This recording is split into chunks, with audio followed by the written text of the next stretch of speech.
Donc comment savoir que la personne en face de toi est un idiot?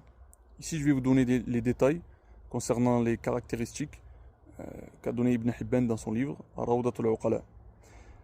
La première caractéristique, c'était le fait de parler sans science. Donc la personne qui parle sans science va se nuire à elle-même, dans le sens où elle met une barrière entre elle et la vérité, car déjà elle croit tout savoir, et elle se permet de donner son avis sur tout, ce qui fait qu'elle va répandre son erreur. Elle va répandre son erreur et impacter les gens qui vont la suivre peut-être dans cette erreur. Deuxième caractéristique, c'était le fait de ne pas vérifier et de ne pas checker les informations qui nous parviennent. Donc c'est une caractéristique de l'idiot. Pourquoi? Parce que ça montre son incapacité de jugement et son incapacité à discerner. Discerner et à faire un effort pour revenir à l'information et vérifier ce qu'elle est. Il prend tout pour vrai.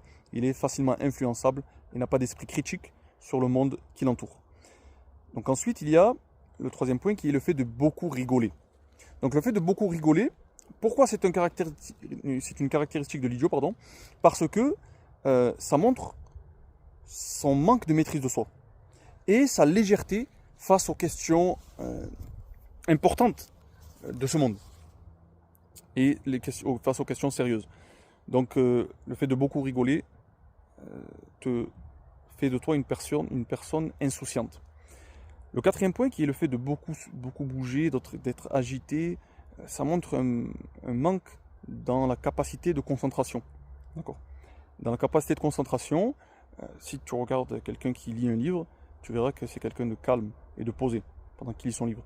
Donc ça montre qu'il arrive à se concentrer et à avoir une réflexion intellectuelle pendant sa lecture. Le cinquième point, qui est le fait de parler sur les personnes pieuses, les personnes vertueuses, et de fréquenter des mauvaises personnes, c'est un signe de l'idiot. Pourquoi? Parce que l'idiot est incapable de reconnaître la vertu des bonnes personnes et de suivre leur chemin. Du coup, il les critique et il essaye de les rabaisser à son niveau. Et pour se satisfaire et pour ne pas être dans la difficulté émotionnelle et même intellectuelle, il reste avec des mauvaises personnes, des personnes vicieuses, des personnes qui sont pervertes, etc., afin de se satisfaire dans sa médiocrité.